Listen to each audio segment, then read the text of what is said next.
YONO யோசேப்பா, என் நிமித்தம் இந்த பெரிய கொந்தளிப்பு உங்கள் மேல் வந்ததென்பதை நான் அறிவேன். யோனா 1:12.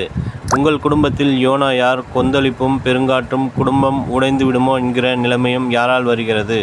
சாபங்களும் பாவங்களும் உங்கள் குடும்பத்தை சூறையாட காரணம் நீங்கள்தானா?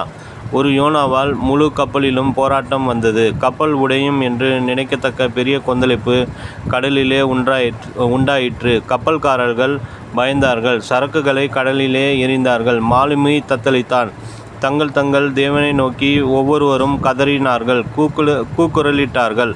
ஆனால் கர்த்தருடைய ஆலோசனையை கேளாமல் தர்ஷீக்கு பிரயாணம் பண்ணின யோனாவோ அயர்ந்த நித்திரை பண்ணினான். கர்த்தர் காட்டிய பாதையில் செல்லாமல் மனம் போன போக்கில் நடக்கும் யோனாவாக நீங்கள் இருக்கிறீர்களா? உலகம் தத்தளிக்கிற இந்த நாட்களில், வருகை நெருங்கிவிட்ட இந்த கடைசி நேரத்தில், பரிசுத்த ஆவியானவர் நம்மில் கிரியை செய்யும் பரபரப்பான நேரத்தில் கன நித்திரையினால் மயங்கி கிடக்கும் யோனா நீங்கள் தானா? உங்கள் குடும்பத்தில் வந்த கொந்தளிப்புகள், சண்டைகள் அடங்க வேண்டுமானால் உங்களுக்கு இருக்கும் யோனாவின் குணாதிசயங்களை தீர்மானமாய் உங்களை விட்டு அகற்றி போடுங்கள்.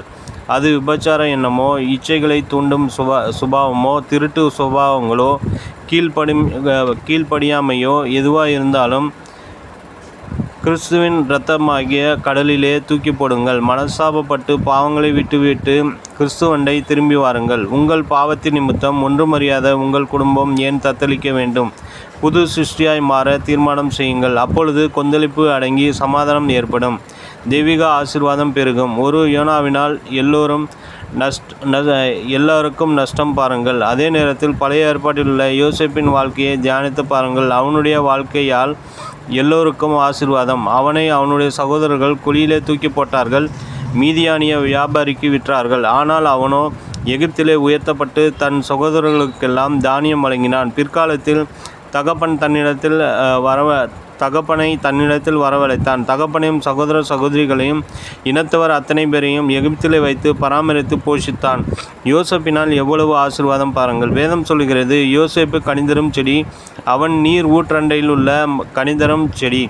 அவன் கொடிகள் சுவரின் மேல் படரும். வில்வீரர் அவனை மடிவாக்கி அவன் மேல் எய்து அவனை பகைத்தார்கள். ஆனாலும் அவனுடைய வில் உறுதியாய் நின்றது. அவன் புயங்கள் யாக்கோபுடைய வல்லவரின் கரங்களால் பலத்தன. இதனால் அவன் மேய்ப்பனும் இஸ்ரவேலின் கன்மலையும் ஆனான். ஆதியாகமம் 49:22-24. தேவப்பிள்ளைகளே, நீங்கள் யோனாவா அல்லது யோசேப்பா? நினைவிற்கு, ஒருவன் கிறிஸ்துவுக்குள்ளிருந்தால் புது சிருஷ்டியாய் இருப்பான். பழையவைகள் ஒழிந்து போயின, எல்லாம் புதிதாயின. 2 கொரிந்தியர் 5:17.